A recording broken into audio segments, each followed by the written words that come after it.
14 তারিখ দিবাগত রাতে যখন শেখ হাসিনা বক্তব্যটা দেয়, সবাইকে রাজাকার বলে, রাজাকারদের নাতিপুতি বলে, তো সেই বক্তব্যটা মূলত শিক্ষার্থীদের, আমি মনে করি তাদের যে ডিগনিটি সেটাকে আঘাত করেছে, মানে তাদের আত্মমর্যাদায় আঘাত এনেছে সেই বক্তব্যটা, যার ফলে বিশেষ করে ঢাকা বিশ্ববিদ্যালয়ের হলগুলোতে ব্যাপকভাবে প্রতিক্রিয়া তৈরি হয়।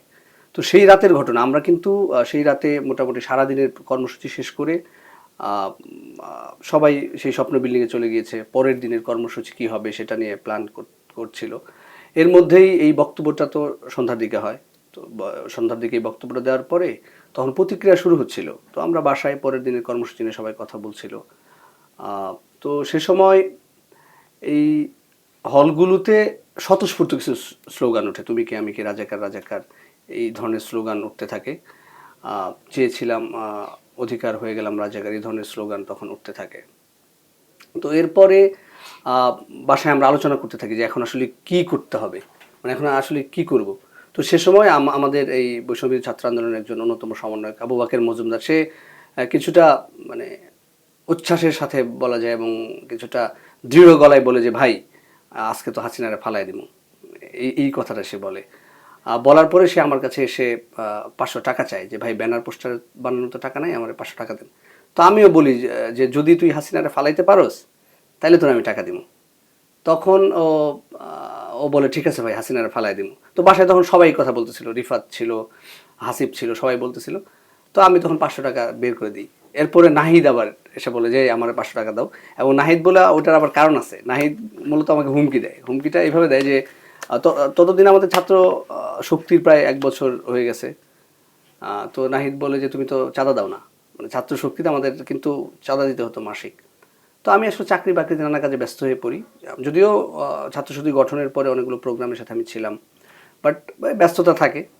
তো যার ফলে নিয়মিত চাঁদাটা দেওয়া হয় না। তো তখন নাহিদ হুমকি দেয়, তো তখন নাহিদকে আমি 500 টাকা দিই। এরপরে নাহিদের বাইক আবার তখন মনে হয় শহীদুল্লাহ হলের দিকে ছিল, কারণ সারাদিন আন্দোলন করে সে তো, নাহিদের বাসা বনশ্রীর দিকে।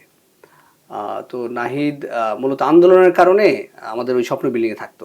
সারা রাত আন্দোলনের জন্য কি পলিসি, কি রূপরেখা, সেটা ছাদে মিটিং হতো, বাসায় মিটিং হতো, টকশোগুলো, বেশিরভাগ টকশো হতো আমার রুম থেকে। আসিফ, নাহিদ, তারা এখান থেকে টকশোগুলো করতো। তো তারপরে আমি তাদেরকে টাকা দেওয়ার পরে তারা সবাই বের হয়ে যায় একে একে। তখন আসিফ এখন টিভিতে মানে একটা টকশোতে মানে কথা বলছিল ছাদে। তো সবার আগে বের হয়ে যায়। সবার আগে বের হয়ে যাওয়ার পরে ও মূলত আরও কিছু শিক্ষার্থী, তখন বিজয় 71 হলে এই স্লোগান দেওয়ার কারণে এক ধরনের হচ্ছিল, ছাত্রলীগ তাদেরকে নানাভাবে হুমকি দিচ্ছিল, কাউকে কাউকে মারছিল। তো তারা চলে যায় তাদেরকে সেভ করার জন্য, আসিফ কয়েকজনকে নিয়ে। তো সেখানে গিয়ে সে ছাত্রলীগ দ্বারা মারাত্মকভাবে আহত হয়, রক্তাক্ত হয়, লিটারেলি তাকে আঘাত করা হয়। তো তখনও আমরা মানে বের হইনি, সে যেহেতু আমরা জানি না যে আসিফ বের হয়ে গেছে, আমরা রুমে আসি, কথা বলতেছি যে আসলে কি করা যায়। তো তখন আমরা চিন্তা করলাম যে আজকের যে স্লোগান, মানে আজকের যে প্রোগ্রাম, এটা আসলে কী স্লোগান হতে পারে, কারণ এটা একটা নতুন বাস্তবতা। এতদিন কোটা সংস্কার আন্দোলনের দিকে ছিল, হুট করে নতুন এক ধরনের বলা যায় বিস্ফোরণ। তো আমরা চিন্তা করলাম কী ধরনের স্লোগান করা যায়, তৈরি করা যায়। আমি আবার বিশেষ করে যখন আমি ছাত্র অধিকার পরিষদে ছিলাম, ছাত্র শক্তিতে ছিলাম, তো আমি আগে থেকে টুকটাক স্লোগান লিখতাম এবং আমি মাঝে মাঝে স্লোগান দিও আসলে। তো স্লোগান লেখার সময় সে সময় আমার মাথায় বেশ কিছু স্লোগান এলো, বিশেষ করে চাইলাম অধিকার, হয়ে গেলাম রাজাকার, এই স্লোগান। তারপরে অভ্যুত্থানে আরেকটা স্লোগান খুব বেশি মানুষের মুখে মুখে ছিল, সেটা হচ্ছে লাখো শহীদের রক্তে কিনা দেশটা কারো বাপের না।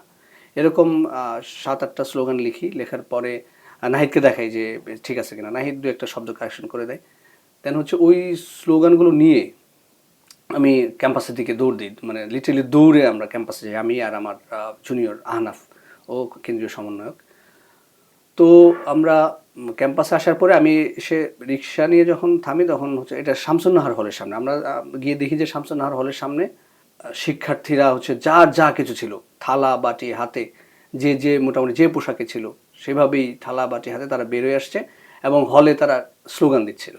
বলা যায় যে এক ধরনের আগ্নেয়গিরি তখন, মানে অভ্যুত্থানের সূচনা মূলত ওই রাতেই হয়েছে।